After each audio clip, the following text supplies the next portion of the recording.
Pada tahun 2021, aku melaksanakan tugas sebagai pemimpin di gereja. Pada saat itu, saudari Li Hua dipasangkan denganku. Aku bertanggung jawab terutama untuk pekerjaan penginjilan. Sementara Li Hua bertanggung jawab untuk pekerjaan pembersihan gereja. Kami bekerja bersama-sama dalam tugas lainnya. Suatu hari, aku menerima surat dari seorang saudari yang menginformasikan kepada kami bahwa Fangxia tidak membuat kemajuan dalam mengatur bahan-bahan untuk pembersihan, dan ini menghambat kemajuan pekerjaan. Surat itu meminta kami untuk mempertimbangkan apakah dia perlu dialih tugaskan. Aku tahu bahwa Fangxia tidak memiliki kualitas yang baik, dan mengatur bahan untuk pembersihan adalah pekerjaan yang cukup berat baginya. Jadi dia memang perlu dialih tugaskan. Namun, aku kemudian berpikir bahwa pekerjaan pembersihan adalah tanggung jawab Li Hua. Jika ada masalah dalam pekerjaan tersebut, dialah yang seharusnya bersekutu untuk menyelesaikannya. Pekerjaan penginjilan yang menjadi tanggung jawabku melibatkan banyak hal dan memiliki banyak masalah. Sebelumnya, aku bahkan telah dipangkas oleh pemimpin tingkat atas karena beberapa pekerjaan belum dilaksanakan. Jika aku tidak menindaklanjutinya dan segera melaksanakannya, aku mungkin akan dipangkas lagi. Aku merasa lebih penting untuk menghabiskan waktu dan energiku pada pekerjaan penginjilan. Selama 2 hari itu, Li Hua sedang pergi dari rumah kami untuk mengurus sesuatu. Jadi aku meminta seorang saudari lain untuk menyampaikan pesan, agar ketika kembali, dia bisa lekas memahami apa yang terjadi pada Fangxia dan segera mengalih tugaskannya. Setelah itu, aku sibuk dengan pekerjaan yang menjadi tanggung jawabku. Beberapa waktu kemudian, seorang saudari melaporkan masalah tentang Fangxia. Dikatakan bahwa dia tidak memikul beban dalam pelaksanaan tugasnya. Dan ketika para saudari menunjukkan masalahnya, dia tidak terima. Bahkan menyingkapkan sikap cepat marah. Semua orang merasa agak terkekang olehnya. Aku berpikir dalam hati, mungkinkah Li Hua waktu itu tidak mencari tahu apa yang terjadi? Mengapa Fangxia masih belum diberhentikan? Dia sudah menjadi sumber kekacauan dan gangguan di tengah saudara-saudari kita, dan harus segera diberhentikan. Pada saat itu, Li Hua tidak bisa melaksanakan tugasnya karena risiko terhadap keselamatannya.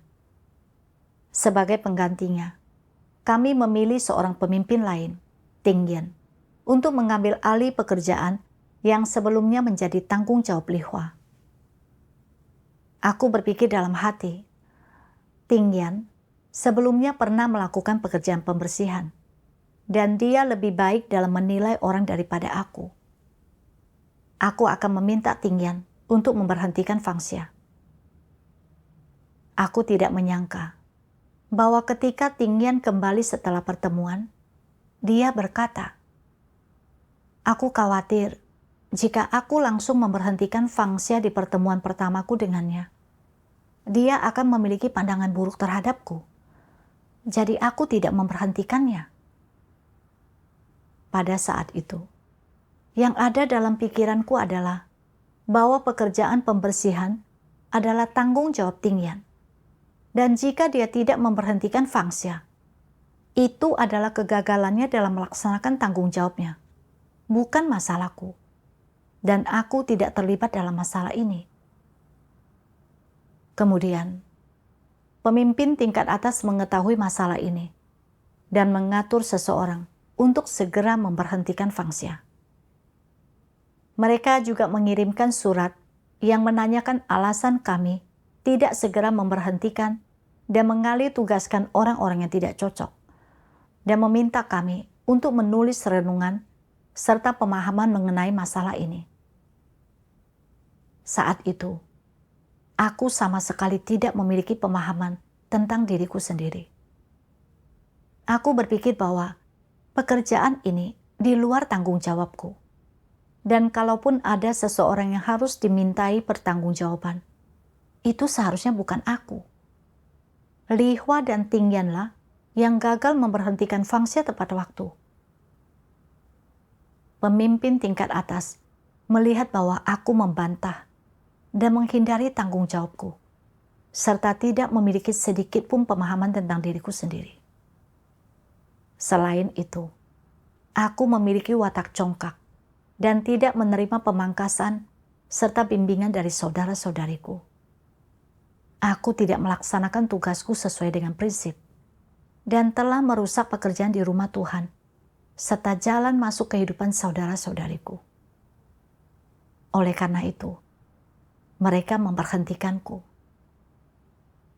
Selama saat teduhku, aku membaca satu bagian dari firman Tuhan yang sangat sesuai dengan keadaanku. Tuhan Yang Maha Kuasa berfirman, bagaimana keegoisan dan kecelaan antikristus terwujud dengan sendirinya? Dalam apapun yang menguntungkan status atau reputasi mereka, mereka berupaya melakukan atau mengatakan apapun yang diperlukan, dan mereka rela menanggung penderitaan apapun. Namun, jika menyangkut pekerjaan yang diatur oleh rumah Tuhan, atau menyangkut pekerjaan yang bermanfaat bagi pertumbuhan hidup umat pilihan Tuhan, mereka sama sekali mengabaikannya. Bahkan ketika orang-orang jahat mengacaukan, mengganggu, dan melakukan segala macam kejahatan, sehingga sangat memengaruhi pekerjaan gereja, mereka tetap tenang dan tak peduli, seolah-olah hal ini tidak ada kaitannya dengan mereka. Dan jika seseorang menemukan dan melaporkan perbuatan jahat yang dilakukan orang jahat, mereka berkata bahwa mereka tidak melihat apapun dan berpura-pura tidak tahu. Namun, jika seseorang melaporkan mereka dan menyingkapkan bahwa mereka tidak melakukan pekerjaan nyata dan hanya mengejar ketenaran, keuntungan, dan status, mereka menjadi sangat marah. Rapat diadakan dengan segera untuk membahas bagaimana menanggapinya. Penyelidikan diadakan untuk menemukan siapa yang menusuk mereka dari belakang, siapa pemimpin utamanya, dan siapa saja yang terlibat. Mereka tidak akan makan atau tidur sampai mereka menemukan penyebab sebenarnya dan mengatasi masalah tersebut sepenuhnya. Mereka bahkan baru akan merasa senang begitu mereka menyingkirkan semua orang yang terlibat dalam pelaporan tersebut. Ini adalah perwujudan dari keegoisan dan kecelaan, bukan? Apakah mereka sedang melakukan pekerjaan gereja? Mereka hanya bertindak demi kekuasaan dan status mereka sendiri. Mereka sedang menjalankan urusan mereka sendiri. Pekerjaan apapun yang mereka lakukan, Antikristus tidak pernah memikirkan kepentingan rumah Tuhan. Mereka hanya mempertimbangkan apakah kepentingan mereka sendiri akan terpengaruh, hanya memikirkan sedikit pekerjaan di depan mereka yang menguntungkan mereka. Bagi mereka, pekerjaan utama gereja hanyalah sesuatu yang mereka lakukan di waktu luang mereka. Mereka sama sekali tidak menganggapnya serius. Mereka hanya bergerak jika mereka didorong untuk bertindak, hanya melakukan apa yang mereka suka, dan hanya melakukan pekerjaan demi mempertahankan status dan kekuasaan mereka sendiri. Di mata mereka, pekerjaan apapun yang diatur oleh rumah Tuhan, pekerjaan menyebarkan Injil, dan jalan masuk kehidupan umat pilihan Tuhan, semua itu tidak penting. Apapun kesulitan yang orang lain hadapi dalam pekerjaan mereka, masalah apapun yang mereka identifikasi dan laporkan kepada mereka, setulus apapun perkataan mereka, Antikristus mengabaikannya. Mereka tidak mau terlibat, seolah-olah hal ini tidak ada hubungannya dengan mereka. Sebesar apapun masalah yang muncul dalam pekerjaan gereja, mereka sama sekali tidak peduli. Sekalipun suatu masalah berada tepat di hadapan mereka, mereka hanya menanganinya dengan asal-asalan. Hanya jika mereka langsung dipangkas oleh yang di atas dan diperintahkan untuk menyelesaikan masalah, barulah mereka akan dengan enggan melakukan sedikit pekerjaan nyata dan memberi kepada yang di atas sesuatu untuk dilihat. Segera setelah itu, mereka akan melanjutkan urusan mereka sendiri. Mengenai pekerjaan gereja dan hal-hal penting dengan konteks yang lebih luas, mereka tidak peduli dan mengabaikan hal-hal ini. Mereka bahkan mengabaikan masalah yang mereka temukan dan memberikan jawaban yang asal-asalan atau sekadarnya ketika ditanyakan tentang masalah, hanya menanggapinya dengan sangat enggan. Ini adalah perwujudan dari keegoisan dan kecelaan, bukan? Tuhan mengungkapkan bahwa para antikristus itu sangat egois dan jahat. Mereka hanya bersedia bekerja keras, menanggung kesulitan, dan membayar harga untuk hal-hal yang dapat membuat mereka terlihat baik dan mendapatkan penghargaan dari orang lain. Mereka sama sekali tidak peduli dengan pekerjaan gereja dan kesulitan saudara-saudari, serta memperlakukan semuanya secara asal-asalan. Mereka benar-benar tidak peduli, bahkan sekalipun tahu bahwa seseorang menyebabkan kekacauan dan gangguan. Watak yang kusingkapkan sama seperti watak antikristus. Aku tahu betul bahwa Fangsia tidak mendapatkan hasil dalam tugasnya, dan dia perlu segera dialih tugaskan. Tetapi aku merasa bahwa pekerjaan pembersihan adalah tanggung jawab Lihua, dan setiap masalah harus diselesaikan olehnya. Aku merasa bahwa meskipun aku menghabiskan waktu untuk mencoba menyelesaikan masalah-masalah ini, itu tidak akan membuatku terlihat baik dan hanya akan membuang-buang waktuku. Jadi, aku bertindak dengan tidak bertanggung jawab dan mengabaikan masalah ini. Kemudian, Lihua menjadi tidak bisa melaksanakan tugasnya. Tingyan baru saja terpilih sebagai pemimpin. Dan seharusnya, aku pergi bersamanya untuk memberhentikan Fangsia. Namun, aku hanya membahas secara singkat dengannya. Setelah itu, aku mendengar dia berkata bahwa dia merasa ragu. Jadi dia tidak memberhentikan Fangsia. Tetapi aku masih belum menyelesaikan masalah ini dengan tepat waktu. Aku telah bersikap asal-asalan terhadap pekerjaan gereja dan tidak memperlakukannya dengan sungguh-sungguh.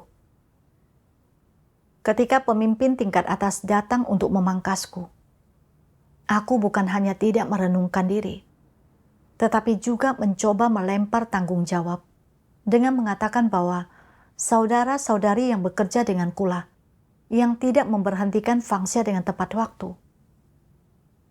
Dengan melakukan itu, aku berusaha cuci tangan dari masalah tersebut.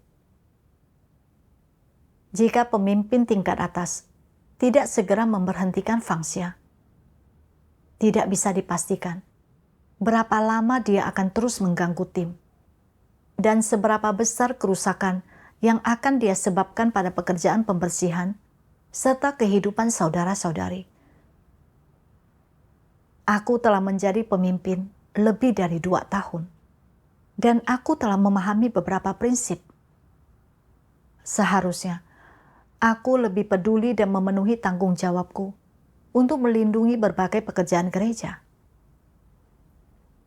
Ketika melihat seseorang mengganggu dan mengacaukan pekerjaan gereja, seharusnya aku segera menghentikan dan menahan mereka. Mereka yang tidak cocok seharusnya segera dialih tugaskan atau diberhentikan tepat waktu. Jika aku tidak bisa melihat segala sesuatu dengan jelas, seharusnya aku mencari dan berkonsultasi dengan rekan-rekan kerjaku. Inilah arti dari melaksanakan tanggung jawab. Namun, demi reputasi dan status, serta untuk mendapatkan penghargaan dari pemimpin tingkat atas, aku hanya memedulikan pekerjaan yang berkaitan dengan tanggung jawab utamaku. Dan ketika melihat masalah muncul di area pekerjaan lain, aku mengabaikannya. Aku benar-benar tidak punya kemanusiaan sama sekali. Aku sangat egois. Jika bukan karena pemimpin tingkat atas menyingkapkanku, memangkasku, dan memberhentikanku, aku akan tetap tidak tahu merenungkan diriku sendiri. Aku tidak akan memahami betapa dalamnya diriku dirusak oleh iblis, atau betapa keji dan tercelanya cara hidup yang kujalani. Saat memahami ini, aku merasakan penyesalan yang dalam dan menyalahkan diri sendiri. Di saat bersamaan, aku berdoa kepada Tuhan dengan mengucap syukur di dalam hatiku. Ya Tuhan, pemberhentianku adalah kebenaran-Mu. Engkau tidak memperlakukanku sesuai dengan pelanggaranku, tetapi bahkan memberiku kesempatan untuk bertobat, sehingga aku bisa merenungkan dan memahami diriku sendiri. Ini adalah kasih dan keselamatan-Mu. Ya Tuhan, tuntunlah aku agar bisa memahami diriku sendiri dalam masalah ini dan bertobat dengan tulus. Kemudian, aku membaca firman Tuhan ini. Tuhan Yang Maha Kuasa berfirman, "Di rumah Tuhan, semua orang yang mengejar kebenaran bersatu di hadapan Tuhan tidak terpecah belah. Mereka semua bekerja untuk mencapai tujuan yang sama, melaksanakan tugas mereka dengan baik, melakukan pekerjaan yang menjadi tanggung jawab mereka, bertindak berdasarkan prinsip-prinsip kebenaran, melakukan apa yang Tuhan tuntut, dan memenuhi maksud-Nya. Jika tujuanmu bukan demi hal ini, melainkan demi dirimu sendiri, demi memuaskan hasrat egoismu, maka itu adalah perwujudan watak rusak iblis. Di rumah Tuhan, tugas dilaksanakan berdasarkan prinsip-prinsip kebenaran, sedangkan tindakan orang tidak percaya dikendalikan oleh watak iblis dalam diri mereka. Ini adalah dua jalan yang sangat berbeda. Orang-orang tidak percaya memendam siasat mereka sendiri. Setiap orang memiliki tujuan dan rencananya masing-masing, dan setiap orang hidup demi kepentingannya sendiri. Itulah sebabnya mereka semua berusaha memperoleh keuntungan bagi diri mereka sendiri dan tidak mau melepaskan sedikit pun dari apa yang mereka peroleh. Mereka terpecah belah, tidak bersatu, karena mereka tidak memiliki tujuan yang sama. Niat dan natur di balik apa yang mereka lakukan adalah sama. Mereka semua bertindak demi diri sendiri. Bukan kebenaran yang berkuasa di dalamnya, yang menjadi penguasa dan pengendali adalah watak rusak iblis.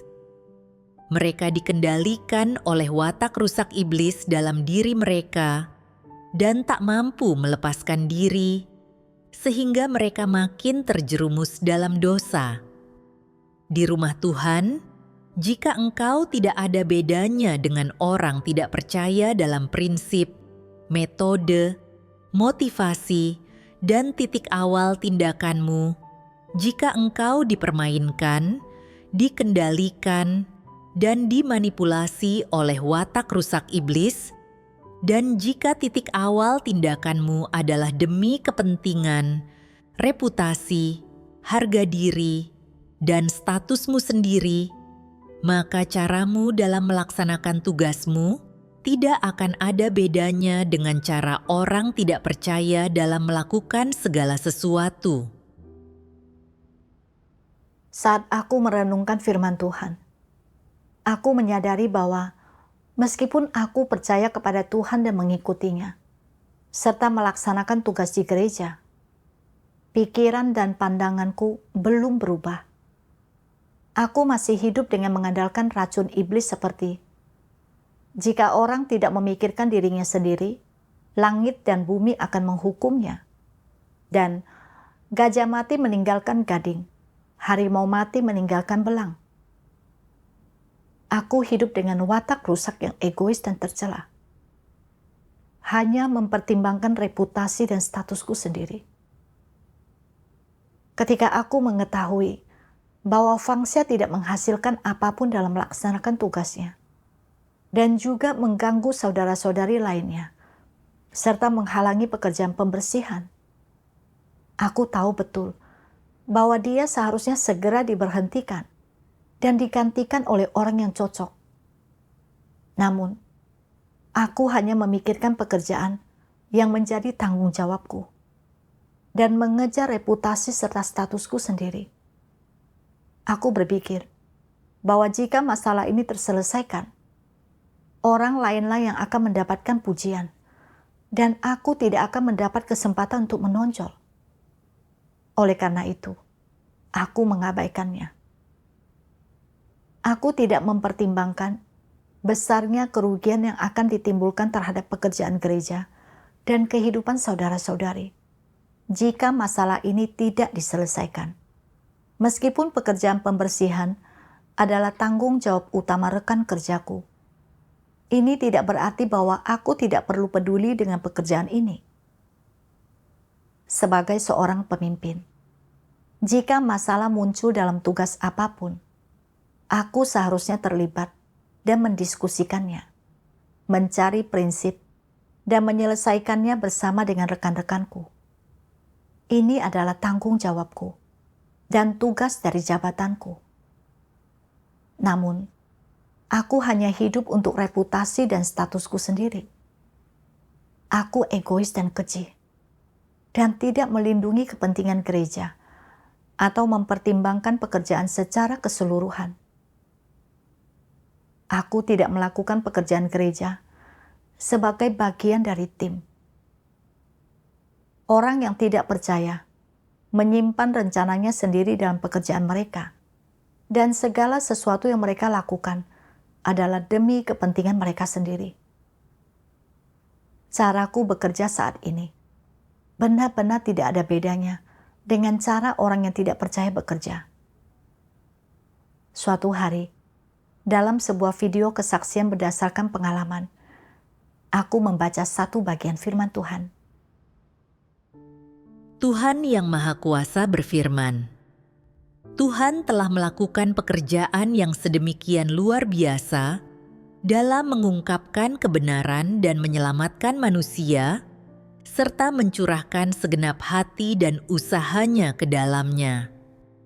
Tuhan memperlakukan upaya yang paling adil dan benar ini dengan sangat serius. Segenap hati dan usahanya telah dicurahkan untuk orang-orang yang ingin Dia selamatkan ini. Semua pengharapannya juga ditujukan kepada orang-orang ini, dan hasil akhir serta kemuliaan yang ingin Dia peroleh dari rencana pengelolaannya selama 6.000 tahun, semuanya akan diwujudkan pada orang-orang ini.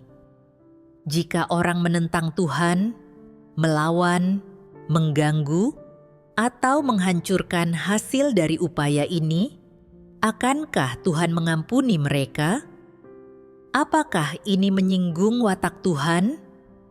Jika engkau terus berkata bahwa engkau mengikuti Tuhan, mengejar keselamatan, menerima pemeriksaan dan bimbingan Tuhan, serta menerima dan tunduk pada penghakiman dan hajaran Tuhan, padahal sementara engkau mengucapkan perkataan ini, engkau juga mengacaukan, mengganggu, dan menghancurkan berbagai pekerjaan gereja, dan karena gangguan, kekacauan, dan kehancuran yang kau timbulkan karena keteledoran atau kelalaianmu dalam tugas, atau karena hasrat egoismu dan tujuanmu untuk mengejar kepentinganmu sendiri, engkau menyebabkan kepentingan rumah Tuhan, kepentingan gereja, dan banyak aspek lainnya mengalami kerugian, bahkan sampai secara serius mengganggu dan menghancurkan pekerjaan rumah Tuhan. Lalu, bagaimana Tuhan harus menimbang kesudahanmu dalam buku kehidupanmu? Bagaimana seharusnya engkau digolongkan? Secara adil, engkau seharusnya dihukum. Ini disebut mendapatkan hukuman yang setimpal. Apa yang engkau semua pahami sekarang? Apakah kepentingan manusia itu? Kepentingan manusia sebenarnya adalah segala keinginan mereka yang berlebihan. Terus terang, semua itu adalah pencobaan, semua itu ilusi, dan semuanya adalah umpan yang iblis gunakan untuk mencobai manusia. Mengejar ketenaran, keuntungan, dan status, serta mengejar kepentingan diri sendiri, berarti bekerja sama dengan iblis dalam melakukan kejahatan, dan ini berarti melawan Tuhan. Agar dapat menghalangi pekerjaan Tuhan, iblis memunculkan berbagai lingkungan untuk mencobai, mengganggu, dan menyesatkan manusia, serta untuk menghalangi manusia agar tidak mengikuti Tuhan, agar mereka tidak mampu tunduk kepada Tuhan, sebaliknya bekerja sama dengan iblis dan mengikutinya, dan dengan sengaja bangkit untuk mengganggu dan menghancurkan pekerjaan Tuhan. Dengan cara apapun Tuhan mempersekutukan kebenaran, orang-orang semacam itu tetap tidak tersadarkan. Sebanyak apapun rumah Tuhan memangkas mereka, mereka tetap tidak menerima kebenaran. Mereka sama sekali tidak tunduk kepada Tuhan. Sebaliknya, mereka bersikeras melakukan segala sesuatu menurut kemauan mereka sendiri dan berbuat sekehendak hati mereka. Akibatnya, mereka mengganggu dan menghancurkan pekerjaan gereja, membawa dampak serius terhadap kemajuan berbagai pekerjaan gereja, dan menyebabkan kerugian yang sangat besar terhadap jalan masuk kehidupan umat pilihan Tuhan. Dosa ini terlalu besar, dan orang-orang semacam itu pasti akan dihukum oleh Tuhan. Saat merenungkan firman Tuhan, aku memahami bahwa Tuhan telah mencurahkan segala upayanya yang besar untuk menyelamatkan umat manusia. Tuhan tidak ingin melihat pekerjaannya mengalami gangguan atau kerusakan. Tuhan muak dan membenci semua orang yang mengganggu dan merusak pekerjaan Tuhan, serta yang menentangnya. Orang seperti ini harus dihukum. Tuhan mengasihi mereka yang mengejar kebenaran, tunduk, dan menunjukkan kesetiaan kepadanya. Tuhan berharap kita dapat memenuhi tanggung jawab kita untuk melindungi pekerjaan gereja. Aku merenungkan bagaimana ketika aku menjadi pemimpin, aku tidak dapat memenuhi tanggung jawabku untuk segera memberhentikan fangsia, menunda pekerjaan pembersihan. Aku telah menjadi seseorang yang mengacaukan dan mengganggu pekerjaan gereja, yang membuat Tuhan muak dan benci. Ketika memahami hal ini, aku menjadi takut dan datang kepada Tuhan untuk berdoa kepadanya. Ya Tuhan, aku sangat egois. Aku tidak memiliki kemanusiaan. Aku hanya mengejar reputasi dan status, dan tidak melindungi kepentingan rumah Tuhan. Aku telah melakukan hal-hal yang memberontak terhadap-Mu dan menentang-Mu. Aku tidak layak atas keselamatan-Mu. Ya Tuhan, aku bersedia bertobat. Kiranya Engkau menuntunku untuk menemukan jalan penerapan. Kemudian, aku membaca lebih banyak firman Tuhan.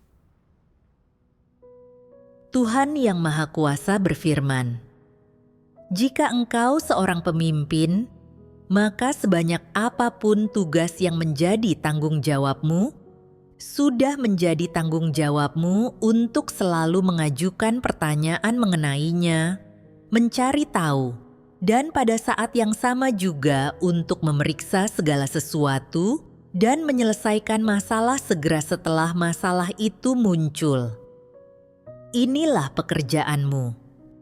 Jadi, entah engkau seorang pemimpin wilayah, pemimpin distrik, pemimpin gereja, atau pemimpin tim atau pengawas, setelah engkau mengetahui ruang lingkup tanggung jawabmu, engkau harus sering memeriksa apakah engkau sedang melakukan pekerjaan nyata, apakah engkau telah memenuhi tanggung jawab yang seharusnya dipenuhi oleh seorang pemimpin atau pekerja, serta tugas mana dari sejumlah tugas yang dipercayakan kepadamu yang belum engkau lakukan, tugas mana yang tidak ingin engkau lakukan, mana yang memberikan hasil yang buruk, dan mana yang telah gagal kau pahami prinsipnya. Semua ini adalah hal-hal yang harus sering engkau periksa. Pada saat yang sama, engkau harus belajar untuk bersekutu dengan orang lain dan mengajukan pertanyaan kepada mereka, serta harus belajar bagaimana menemukan rencana, prinsip, dan jalan untuk penerapan dari dalam firman Tuhan dan pengaturan kerja. Terhadap pengaturan kerja apapun, entah itu berkaitan dengan administrasi, personel, kehidupan bergereja, atau jenis pekerjaan profesional apapun, jika itu melibatkan tanggung jawab para pemimpin dan pekerja, maka itu adalah tanggung jawab yang seharusnya dipenuhi para pemimpin dan pekerja dan berada dalam lingkup tanggung jawab para pemimpin dan pekerja. Ini adalah tugas-tugas yang harus engkau perhatikan. Tentu saja, prioritas harus diatur berdasarkan keadaan. Tidak ada pekerjaan yang boleh tertunda. Sebagian pemimpin dan pekerja berkata, "Aku tidak memiliki 3 kepala dan 6 lengan." Ada begitu banyak tugas dalam pengaturan kerja. Aku benar-benar tidak mampu jika aku diminta bertanggung jawab mengelola semuanya. Jika ada beberapa tugas yang engkau secara pribadi tidak dapat terlibat di dalamnya, sudahkah engkau mengatur agar orang lain yang melakukannya? Setelah membuat pengaturan ini, apakah engkau menindaklanjuti dan menanyakannya? Apakah engkau menyaring pekerjaan mereka?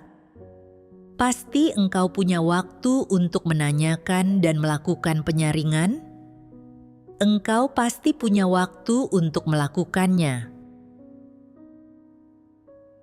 Bagi semua orang yang melaksanakan tugas, sedalam atau sedangkal apapun pemahaman mereka tentang kebenaran, penerapan paling sederhana untuk masuk ke dalam kenyataan kebenaran adalah memikirkan kepentingan rumah Tuhan di setiap kesempatan, melepaskan hasrat egois, niat pribadi, motif, harga diri, dan status mereka, serta mengutamakan kepentingan rumah Tuhan.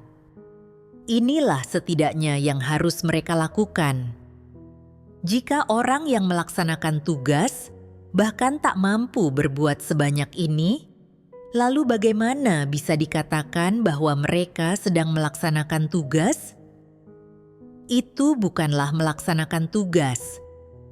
Engkau harus terlebih dahulu memikirkan kepentingan rumah Tuhan, memikirkan maksud-maksud Tuhan, dan mempertimbangkan pekerjaan gereja. Menempatkan hal-hal ini sebagai yang pertama dan terutama. Baru setelah itulah, engkau dapat memikirkan tentang stabilitas statusmu, atau tentang bagaimana orang lain memandangmu. Bukankah engkau semua akan merasa bahwa ini menjadi sedikit lebih mudah apabila engkau membaginya menjadi kedua langkah ini dan melakukan beberapa kompromi? Jika engkau menerapkan hal ini selama beberapa waktu, engkau akan mulai merasa bahwa memuaskan Tuhan bukanlah hal yang sesulit itu. Selain itu, engkau harus mampu memenuhi tanggung jawabmu, melaksanakan kewajiban dan tugasmu, serta mengesampingkan keinginan egois, niat dan motifmu. Engkau harus memikirkan maksud-maksud Tuhan dan juga mengutamakan kepentingan rumah Tuhan, pekerjaan gereja, serta tugas yang harus kau laksanakan. Setelah mengalami hal ini selama beberapa waktu, engkau akan merasa bahwa ini adalah cara berperilaku yang baik. Ini berarti menjalani hidup dengan terus terang dan jujur, serta tidak menjadi orang yang hina dan keji. Ini berarti hidup secara adil dan terhormat, bukannya menjadi orang pengecut, tercela, dan hina. Engkau akan merasa bahwa inilah cara orang seharusnya bertindak dan citra diri yang seharusnya mereka jalani. Lambat laun, keinginanmu untuk memuaskan kepentinganmu sendiri akan berkurang.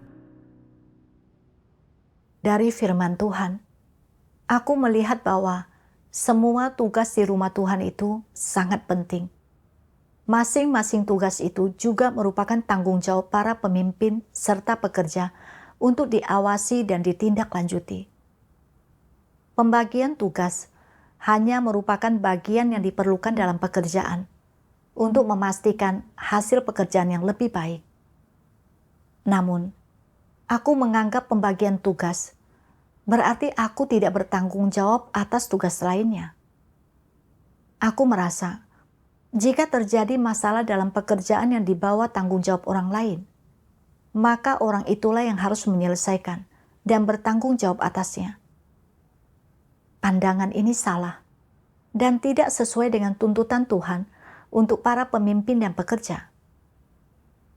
Para pemimpin bertanggung jawab atas pekerjaan secara keseluruhan, dan pekerjaan pembersihan juga termasuk dalam lingkup tugasku. Jika ada masalah dengannya, aku harus memenuhi tanggung jawabku. Aku harus mendiskusikan dan menyelesaikan masalah bersama dengan rekan-rekan kerjaku. Pada saat itu juga, aku mengerti bahwa dalam melaksanakan tugas, aku harus mengutamakan kepentingan rumah Tuhan dan mempertimbangkan pekerjaan secara keseluruhan.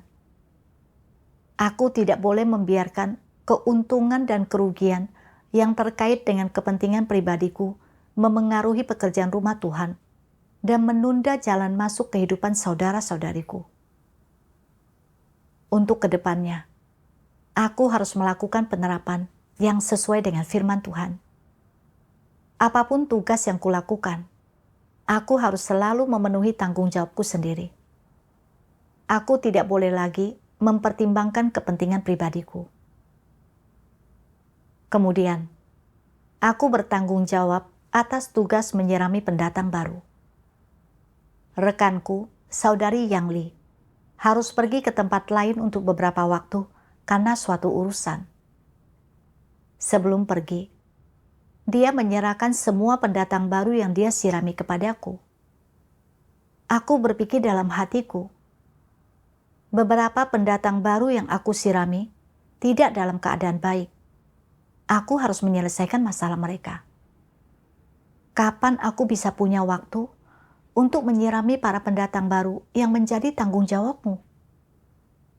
Jika itu menghambat tugasku, apa yang akan dipikirkan para pemimpin tentangku? Apakah mereka akan mengatakan bahwa aku tidak memikul beban dan tidak melakukan kerja nyata? Ketika berpikir seperti ini, aku menyadari bahwa keadaanku salah. Aku kembali mempertimbangkan kepentingan pribadiku dan bekerja untuk reputasi serta statusku sendiri.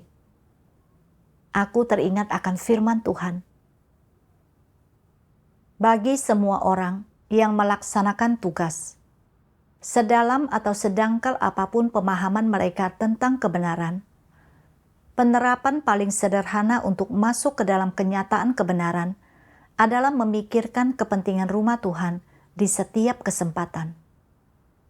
Melepaskan hasrat egois, niat pribadi, motif, harga diri, dan status mereka, serta mengutamakan kepentingan rumah Tuhan.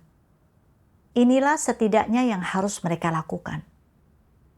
Jika orang yang melaksanakan tugas bahkan tak mampu berbuat sebanyak ini, lalu bagaimana bisa dikatakan bahwa mereka sedang melaksanakan tugas? Itu bukanlah melaksanakan tugas. Aku harus melindungi kepentingan umat Tuhan. Aku tidak bisa lagi mempertimbangkan reputasi dan status pribadiku. Para pendatang baru yang diserahkan Yang Li kepadaku belum berakar kuat di jalan yang benar.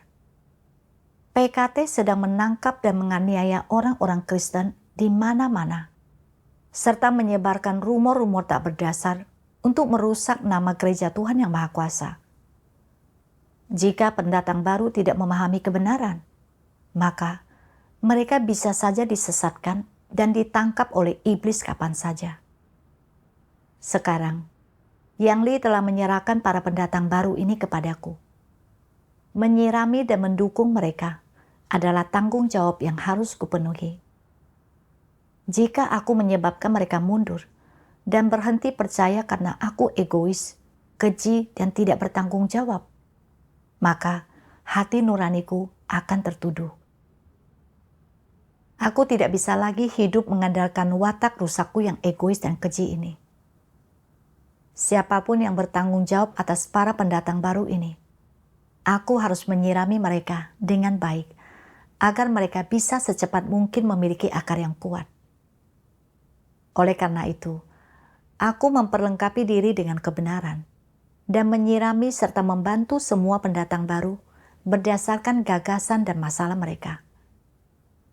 Ketika aku menerapkan dengan cara ini, hatiku merasa damai dan tenang. Setelah pengalaman-pengalaman ini, aku sungguh menyadari bahwa ketika orang hidup dalam watak rusak yang egois dan tercela, dan hanya memperhatikan pengejaran reputasi serta status, meskipun mereka mungkin menikmati gengsi pada waktu itu, mereka meninggalkan pelanggaran-pelanggaran karena tidak mengemban tanggung jawabnya, dan hati mereka akan sakit dan tersiksa. Namun, ketika kau melepaskan kepentingan pribadi, lalu menerapkan serta memasukinya sesuai dengan firman Tuhan, hatimu menjadi damai dan tenang. Syukur kepada Tuhan, karena telah menuntunku sampai pada pemahaman dan perolehan ini.